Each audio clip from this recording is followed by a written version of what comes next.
23 जून 2008 को एक बार पुलिस वालों ने घेर लेते हैं, और जब पुलिस वाले ने घेर लेते हैं तो पुलिस वाले इन पर गोलियां चलाते हैं, ये पुलिस वालों पर गोली चलाते हैं।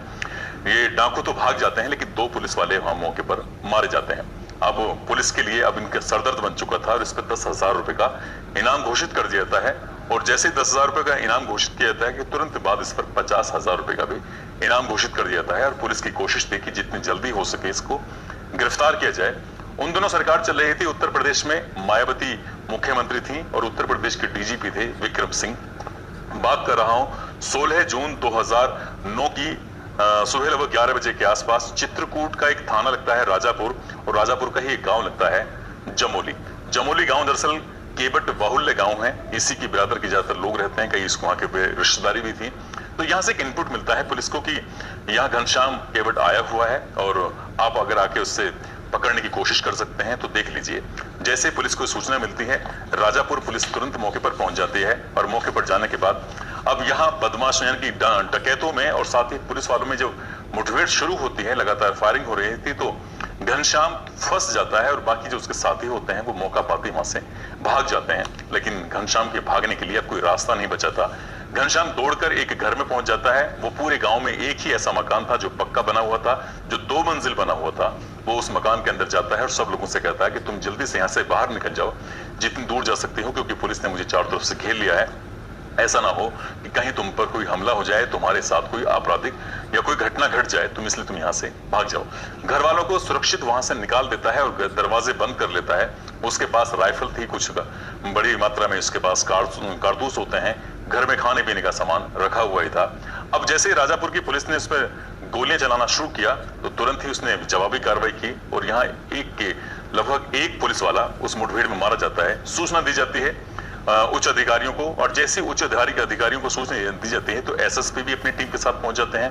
अब मौके पर 3 सीओ आ जाते हैं, 5 आईपीएस ऑफिसर आ जाते हैं, डीआईजी, आईजी, और ये बात उत्तर प्रदेश के मुख्यमंत्री से लेकर डीजीपी हर किसी के पास पहुंच जाती है। अब यहाँ टीवी की लाइव कवरेज भी शुरू हो जाती है। कुल मिलाकर एक अकेला डाकू होता है जिसका नाम घनश्याम केवट होता है, जो कि एक 2 मंजिल मकान के अंदर कैद था, बंद था, और वो वहीं से छुपकर वो पुलिस वालों पर वार कर रहा था। 16 जून 2009 की रात की बात है। ये रात हो जाती है, पूरी रात ऐसी निकल जाती है, लेकिन वो सब कुछ बिगाड़ नहीं पाते। अगला दिन आता है, यानी कि 17 तारीख आती है, और 17 तारीख में लगातार जब मुठभेड़ चल रही थी, धीरे धीरे करके 4 पुलिस वाले मारे जाते हैं। 4 पुलिस वालों में जो मरने वाले थे, एक का नाम बैनी माधव सिंह था, जो कि पीएससी का कमांडर होता है, एक एसओजी का कांस्टेबल शमीम होता है, एक एसओजी का कांस्टेबल इकबालुद्दीन होता है, और वीर सिंह होता है। और धीरे धीरे करते करते 6 और पुलिस वाले गंभीर रूप से घायल हो जाते हैं। कई पुलिस वालों को गोलियां लग चुकी थी और 4 पुलिस वाले मर चुके थे, 6 गंभीर रूप से घायल हो चुके थे।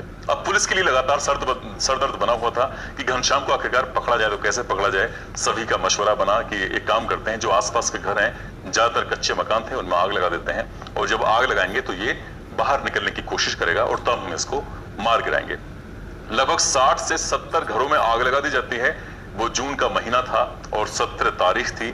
जून के महीने के बताते हैं कि उस वक्त लोग अपनी अपनी फसलों को उठाकर अपने घर में या तो बेचकर पैसे जमा कर लेते हैं या फिर अपने घर में फसलें गेहूं जमा कर देते हैं। ज्यादातर घरों में आग लगा दी जाती है। किसी का गेहूं जला तो कहीं बहुत सारे घरों के अंदर जो पैसे रखे हुए थे वो भी जल जाते हैं। किसी ने सुंघाकर अपने जेवरात रखे हुए थे, कपड़े रखे हुए थे, बहुत सारी जरूरत के सामान थे, वो जलकर सब राख हो जाते हैं, खाक हो जाते हैं।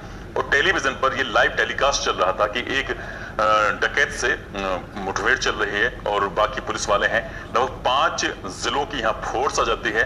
बताया जाता है लगभग 1000 पुलिस वाले थे। ये टाइम्स ऑफ इंडिया की रिपोर्ट कहती है। टाइम्स ऑफ इंडिया की रिपोर्ट के हिसाब से लगभग 55 घंटे तक मुठभेड़ जारी रहती है, और जब 55 घंटे कंप्लीट हो जाते हैं, बिल्कुल एकदम से शांत हो जाता है एरिया मामला। तो ये 18 जून 2009 की शाम लगभग 4 बजे के आसपास जब पुलिस वाले बिल्कुल शांत हो जाते हैं, पुलिस वालों को लगता है कि शायद वो मर चुका है, और वो इंतजार कर रहे थे कि उधर से कोई कार्रवाई होगी तो वो फिर गोली चलाएंगे या फिर कुछ देर के बाद जाकर देखेंगे। लेकिन मौका पाते घनश्याम छत कूदता है। छत कूदने के बाद वहां से भाग जाता है, और लेकिन उस गांव को पूरी चारों तरफ से पुलिस ने घेरा हुआ था, वहां से भागने के कोई चांस नहीं था। तो वो एक नाले में जाकर छिप जाता है ताकि वहां से कोई उसे देख ना सके। तभी एक महिला की नजर पड़ती है और महिला कहती है कि घनश्याम इतना छुपा हुआ है।